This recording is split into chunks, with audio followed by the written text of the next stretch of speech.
So this is Christianna Ambo-Jones of Con Edison in New York. Christianna has more than 10 years of experience in utility energy efficiency programs in the small business, multifamily, and residential sectors. Currently, she is a section manager in program delivery and customer engagement in the energy efficiency department at New York's Con Edison utility. Her team provides energy efficiency and clean heat solutions to the largest energy customers in New York City and Westchester County, New York. She ensures that processes and systems are designed to facilitate and expedite the completion of complex equipment installation projects and incentive payments to customers. Christianna also advocates for inclusiveness and diversity in the workplace. She serves as an organizational leader for Con Edison's initiative to support managers in recruiting and hiring practices that promote diversity. She is a founding member and on the executive team of Con Edison's employee resource group, Blacks United in Leadership and Development.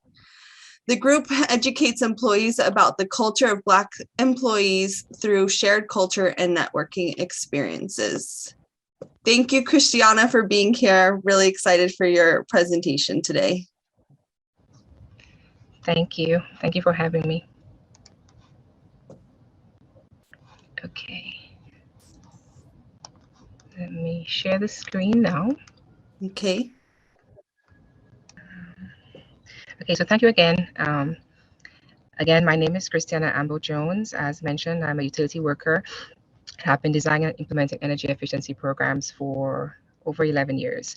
And today you'll see I chose to focus on a unique angle in terms of decarbonization and equity, which is inclusive design.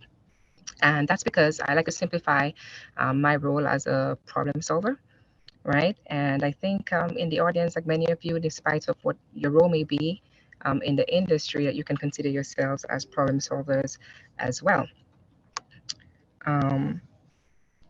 So I thought I would share based on the value added of bringing broad perspective into how we address decarbonization challenges and goals.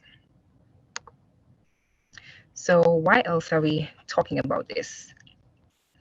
So I would say that we're going through a revolutionary shift, and we've been through many of these shifts before. You can think of the industrialization period, the dot-com era, digital transformation, and today's topic, which is decarbonization and sustainability.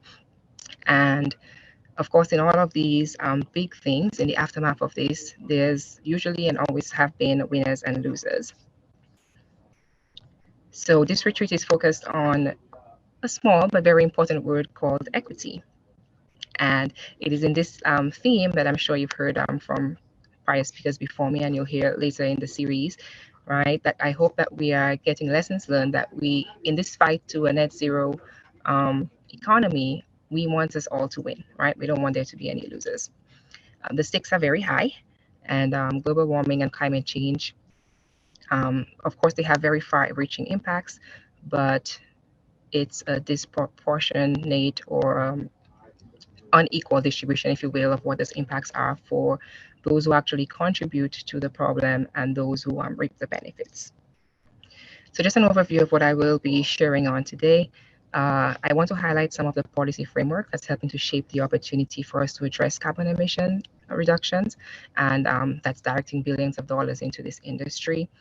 And just as important as the policy framework, and in my theme today, I want to discuss the design frameworks, the way that we approach the problem, the way we solve, and the way that we address bringing solutions to the table. So when we talk about inclusive design, that is bringing diversity to the table, but how do we do that?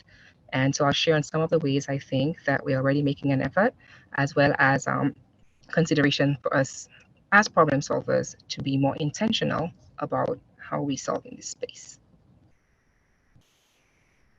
So on a policy level, right, there's a lot happening at all levels, at global level, national, and I'll also talk about a little bit locally, right? So legislators, our governments, our environmental advocates, our policy and standard organizations, they're taking this very seriously, as we should. In 2015, the United Nations, as part of its Sustainable Development Goals, established the Goal 13. And what is Goal 13? It's that all countries part of this agreement, they should take urgent action to combat climate change. The IECC, or the International Energy Conservation Code, it sets standards and guides to help states to adopt an energy code for their state.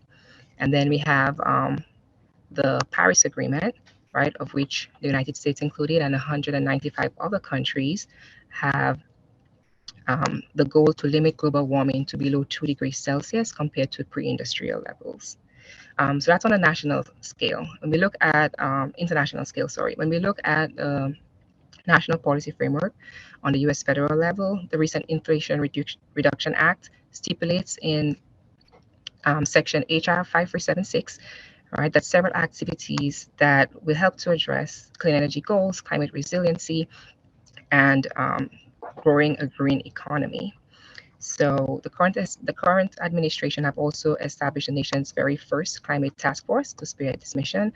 And in New York, our Climate Leadership and Community Protection Act, CLCPA, it's a law that requires New York to reduce economy-wide GHG emissions by 40% by 2030, and also no less than 85% of that by 2050 from the 1990 levels.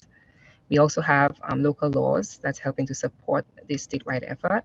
So Local Law 97, it's a city law that supports CLCPA in requiring that large buildings reduce GHGs significantly by 2024, 2050, and there's also targets for 2050 as well. In other states as well, like in California, we see that the city has banned new gas burning equipment installations for new construction and have started to plan the replacement of those municipal gas burning buildings to shift to electrification.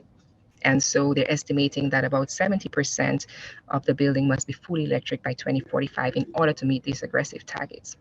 So a lot is being done, and that's good. And it's great that much attention is being put onto this and that millions of dollars are being poured into the industry and into the economy.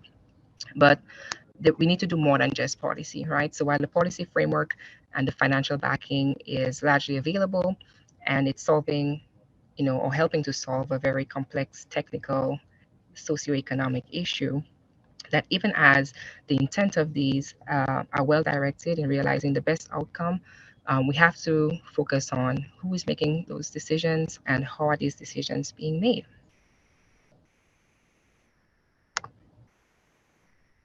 So I'll talk a little bit about,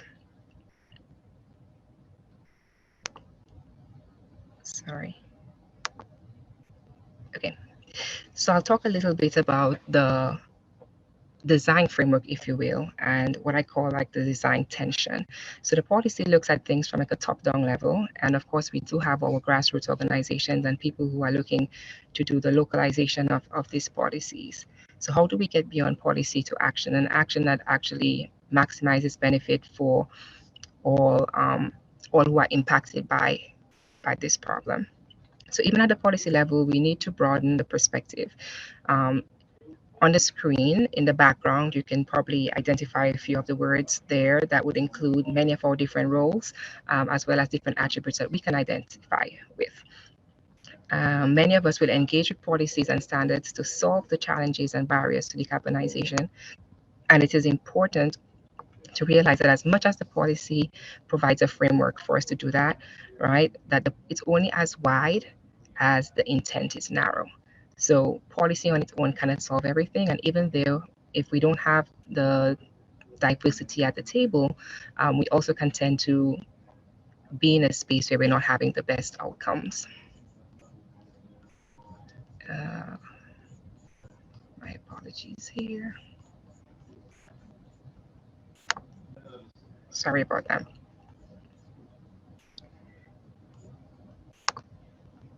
So in the chart on the screen, you can see part of that cyclical tension, if you will, where you have the top-down design framework and the bottom-up. And again, if you're not solving from both of these angles in a more collaborative way, you tend to have this, not that we're not addressing the problem, but we're probably not maximizing the benefit of the outcome. Okay, so it's kind of funny, well, not funny, but I know even in a part of the United States today, we're having a a hurricane right now. And on the screen, if you look to your left, you will see, there's some vacationers enjoying the beautiful Puerto Rico on a nice sunny day on the beach. And then to your right, you will see, the impacts of the island after one of the recent hurricanes. In reality, we know that the burden of GHG emissions, it weighs heavier on some more than others, and typically on those who can least afford for that to be the case, right? They can least afford to bear the cost, and also they're most likely the least contributors to the problem. So why am I showing this, right? Why are we talking about this? So aiming for a lower carbon emission in all areas of the economy may seem to be a one-size-fits-all for some of us who are problem solvers, or who sit at the decision-making table, or who influence policy, or who are going about our day-to-day doing our do good. So we look at it from the perspective of the math and the science. We reduce our energy intensity, we clean up fuel sources, reduce global warming, create a few jobs and new markets. And the formula sounds like it works, and to some extent it does. But in the next few slides, I will share more on some of the disparities in the cost of both doing nothing, right, if we were not to address this at all, as well as the unequal cost impacts of decarbonization efforts if we fail to be inclusive in how we design and our approach to the solution. So in other words, the solution itself could be a problem. So I've been talking for quite a bit now, but I would ask, and I don't want to navigate too much away from the screen, given I had some difficulties. But if you want to use the chat, if you can take a look at the pictures on your right, you will see that in two different New York City neighborhoods, the one on the top being a poorer neighborhood, and the one on the bottom being a more wealthy neighborhood. What do you think is the difference here? What's happening here? I mean, if you're asking, you can see clearly that one street has trees and the other one doesn't. One street has grass, the other one is completely paved. It's just a profound difference in how sunshine would even interact with all of this, make it really hot and uncomfortable. Yeah, thank you.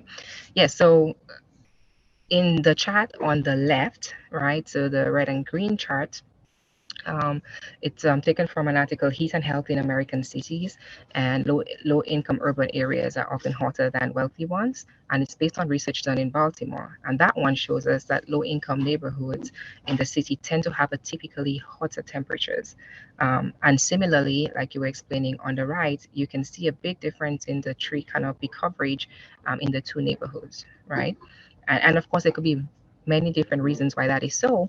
But in the one on the bottom right, about 47% of this neighborhood has tree canopy coverage, and the one on the top right has only 7%. And there's a big difference in the wealth of the neighborhoods, right? One is a disadvantaged community and the other is not. So while this industry is pouring billions of dollars to drive a net zero economy, the examples above are evidence that it's not executed correctly. If it's not executed correctly, we will only be widening existing divides between the rich and the poor. And it's not only an economic issue, right? There are rippling effects to not addressing this from a more inclusive standpoint, right? So research also shows that the rural poor, by comparison, right, they lack access to clean energy sources for cooking, right? And having dependency on more like fossil fuel types compared to other non-rural groups, there is a record of health issues that are related to that. In an article from Grace.org, it is reported that Black, Hispanic, and Native American households, they spend as much as 43%, 20%, and 45% respectively on energy costs, which is about 3 times more than a typical average family. And why is that, right? So this is typically linked to the conditions of housing of the urban poor, right? You have older buildings, you have older appliances, they're less efficient, and that drives up energy costs for the consumers. And yet another example, so of course, we know that the big investment in the green economy is creating millions of jobs, right, and new markets, so new opportunities, but it's also displacing typically, again, the lower income earners or the in disadvantaged communities, those who have been working the traditional jobs. And then we're creating what we call a skills gap, where we need to invest in the training um, and acquiring of new skills so that these workers can work the new jobs that are being created.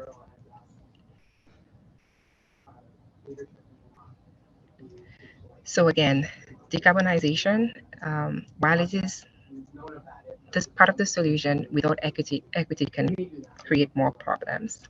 So as with any product, right, that when we are finished, if it doesn't meet the full function of what it was designed for, we say we have a design flaw, right? And that is kind of what I wanted to bring to our attention, to raise awareness in bringing more inclusivity in our design process.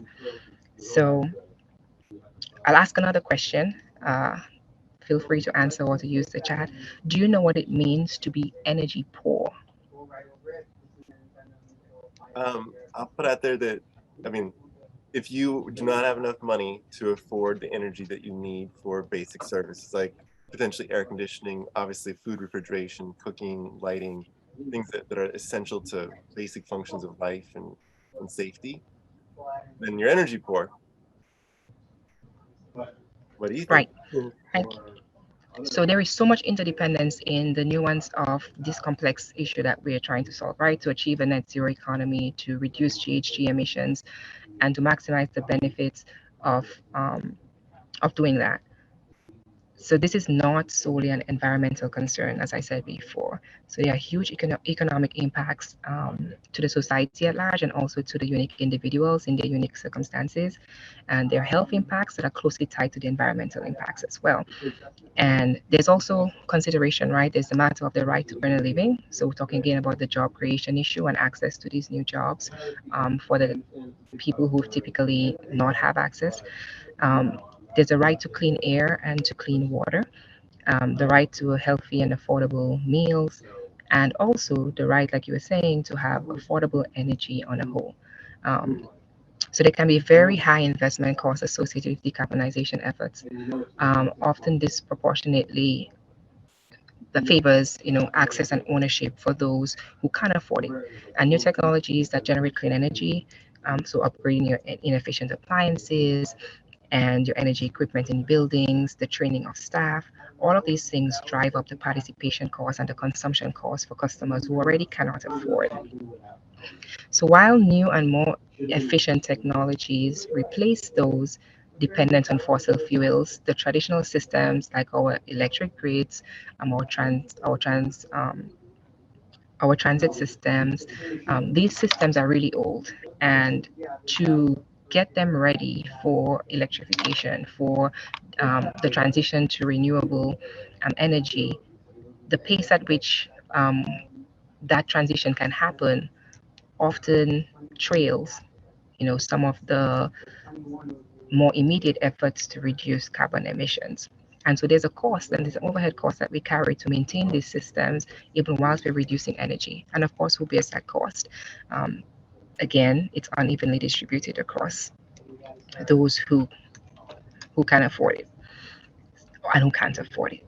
So when understanding the barriers to access and to affordability. So if you look at the chart on the right, it's a diagram of what energy poor scenarios could look like. So you're saying that you don't have access to the energy, or you can't afford it, or it's even not available. So it's providing different scenarios, right?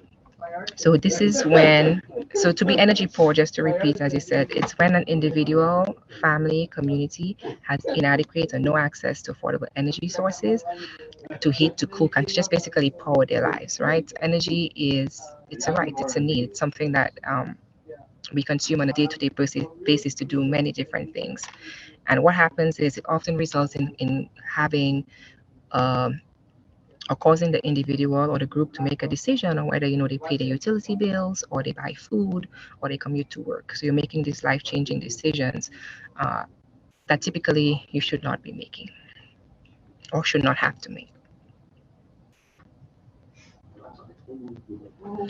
So again, I've said a lot about the disparities of decarbonization from both the lens of doing nothing as well as taking an action that is not intentionally inclusive, right? So let's consider what it means to have inclusive design. And inclusive design refers to the process or methods to create a product or result that includes all backgrounds and enables um, all abilities, right? In the context of decarbonization, I'd go even a little bit further. And I would say it's not just like the diversity of the roles. It's not just saying that, I am a program, and I'm energy efficiency program implementer, and we should make sure we include the customer and all the various stakeholders. That's one aspect of it. But it's also looking at the problem through the lens of the different systems and how they interact, and understanding what are the underlying factors at play, and basically how they impact each other. So the circular chart on the screen, it's taken from an online publication from RMI in an article called Regulatory Solutions for Building Decarbonization. Equity and inclusion are centered in the problem-solving process. So if you look at the middle of the circle, you will see a focus on equity and inclusion. So this allows for a design thinking process that considers both the stakeholders as well as the context in which they are impacted. So you're thinking about the customer, so human-centered design. They're thinking about their experience, their backgrounds, the things that are challenging for them in the unique space, but how they're impacted as well by the different systems that they interact with and the solutions. So it requires a conscious effort to maximize a net benefit across all of these different interactions. And of course, that is easier said than done. So being inclusive requires intentional effort to seek out the barriers, the needs, the experiences, and the ideas of those we are solving for, and to change that process to those we are solving with. And I'm very big about that. I try not to say I'm solving for something anymore and to say I'm solving with. It helps me to remember to be intentionally inclusive and to have the perspective of those who will benefit or be impacted by directly or indirectly from what that solution is. So I'll just zone in now on a few opportunities to bring a broader perspective into problem solving in decarbonization in the design process. And these are just three very simple examples. By no means is that an exhaustive list, right? So if you take a look at cost, there are direct costs and indirect costs associated with adoption of strategies and technologies in reducing GHG emissions. We can look at cost from perspective of societal cost, opportunity cost to take an action or to not take that action, relative cost, right? Looking at that for one group versus another group and the impact of that group, and also looking at things like the return on the investment. If you look at the decision-making power, it's often tied to the ownership of the asset, right? So who owns the energy assets and resources today, and what would we like that to be in the desired outcomes, or who should own it in the future? Something to think about. What are the benefits of ownership in other value systems? And does the shift of power in our solution move in the right direction? Is it shifting power the way that we think it should be if we want to achieve equity and fairness? If you look at belief systems, and these are things that we probably don't typically think about when we look at just the science and the math of things, like I like to say, but looking at stakeholder culture and language, right? Looking at synergies and how they align or they do not align with the goal and the mission. Not everybody is on the same page, and everybody is striving for net zero, but everybody can afford to have that a decision made, right? We spoke about the energy poor. The energy poor is not consciously thinking of this if they have to think about commuting to work or buying food. Knowledge and awareness of the problem solvers and the consumers itself. So for us at the table, for those of us who are problem solvers, for those of us who are creating the policies, how are we putting ourselves in the mind of those we are solving with? And similarly, how are we raising awareness and education among others as well? Oh, and Christianna, we just arrived at the 11 o'clock, and so I was hoping that you could summarize your last points here. Sure. Great point. So I wanted to quickly say that we're not at the loss here. A lot is happening already in the space that's already in inclusive design. And on the screen, I had to have just a few examples of things that are happening internationally, locally by state, and then at the city. But I'll wrap up here with just a quick reminder, right? That if we do not fully understand the issues at hand, we are less likely to achieve the best possible outcomes despite our efforts. And this often results in a slower adoption, inadequate solutions, and a resistance to change in getting to our goals. So inclusive design is a process or means by which we can achieve the same goal, but with a greater value and benefit for all. Thank you, everyone.